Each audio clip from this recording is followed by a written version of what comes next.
भक्त कैसा हो और भक्ति कैसी होनी चाहिए, इसका उदाहरण मीराबाई से अच्छा कोई नहीं। बचपन में उनके साथ एक ऐसी घटना हुई जिसके बाद बचपन से लेकर मृत्यु तक मीराबाई ने श्री कृष्ण को ही अपना सब कुछ मान लिया था। पौराणिक ग्रंथों के अनुसार जब मीराबाई 8 साल की थीं, तब मोहल्ले में एक बारात को आता देख मीराबाई ने अपनी माँ से पूछा कि मेरा दूल्हा कौन है। मीराबाई को शांत कराने के लिए उनकी माँ ने श्री कृष्ण की मूर्ति की ओर इशारा करके कह दिया कि यही तुम्हारे दूल्हा हैं। इसके बाद से ही मीराबाई ने श्री कृष्ण को अपना सब कुछ मान लिया और उनकी भक्ति में लीन हो गई। वह श्री कृष्ण की मूर्ति को नहलाती, नए वस्त्र पहनाती, भोजन का भोग लगाती, गीत गाती और उनकी भक्ति में मगन रहती थी। कुछ वर्षों बाद उनकी माँ की मृत्यु हो गई। मृत्यु के बाद मीराबाई के पिता ने उनकी शादी चित्तौड़गढ़ के महाराजा भोजराज से करवा दी। माना जाता है कि शादी के बाद भी मीराबाई का प्रेम श्री कृष्ण के लिए कम नहीं हुआ। विदाई के समय श्री कृष्ण की वही मूर्ति अपने साथ लेकर गईं, जिसे उनकी मां ने उनका दूल्हा बताया था। शादी के बाद मीराबाई ससुराल के कामकाज पूरे करने के बाद रोजाना श्री कृष्ण के मंदिर जाया करती थी। वहां जाकर वह श्री कृष्ण की मूर्ति की पूजा करती, उनके लिए मधुर आवाज में भजन गाती और नृत्य करती थी। मीराबाई का श्री कृष्ण के लिए प्रेम उनके ससुराल वालों को बिल्कुल पसंद नहीं था।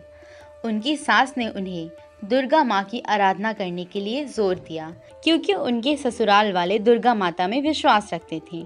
लेकिन ससुराल वालों के श्री कृष्ण की आराधना से रोकने पर मीराबाई ने साफ कह दिया कि मैं पहले ही अपना जीवन कृष्ण के नाम कर चुकी हूँ।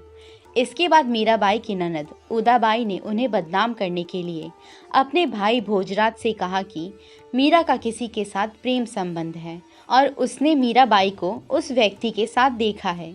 ये सुनकर भोजराज बेहद क्रोधित हुए और आधी रात को बहन उदाबाई के साथ मंदिर गए। मंदिर पहुंचकर उन्होंने मीराबाई को श्री कृष्ण की मूर्ति के साथ अकेले ही बात करते हुए देखा। ये देखने के बाद वे गुस्से से चिल्लाए कि मीरा, अपने जिस प्रेमी से तुम बात कर रही हो उसे मेरे सामने लेकर आओ। इसके जवाब में मीराबाई श्री कृष्ण की मूर्ति की ओर इशारा करती हैं और कहती हैं कि यही तो है मेरे स्वामी जिससे मेरा विवाह हुआ है। ये सुनने के बाद भोजराज बहुत दुखी होते हैं, लेकिन फिर भी वह पूरी श्रद्धा से अपना पति धर्म निभाते हैं और आखिरी सांस तक मीरा का साथ देते हैं। कुछ वर्षों बाद महाराजा भोजराज की मृत्यु एक युद्ध के दौरान हो जाती है।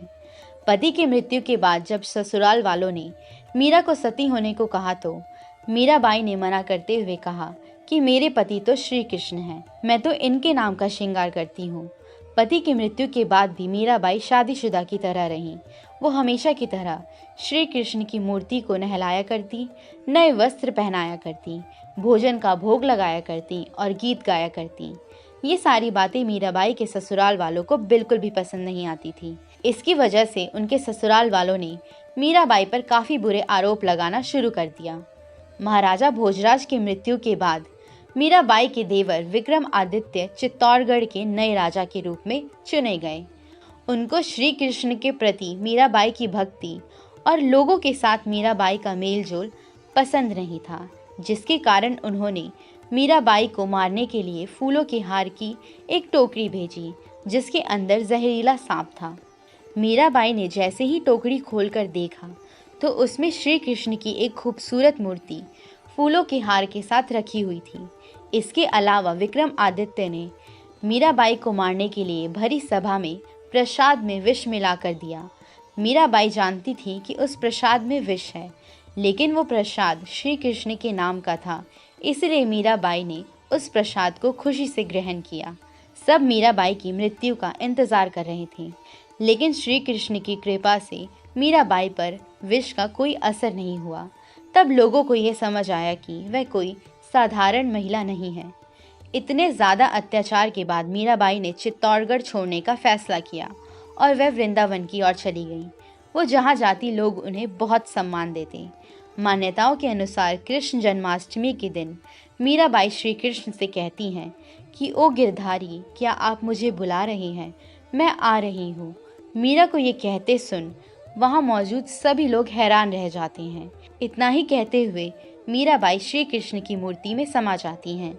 ऐसी ही रोचक कथा सुनने के लिए देखते रहे संतवाणी।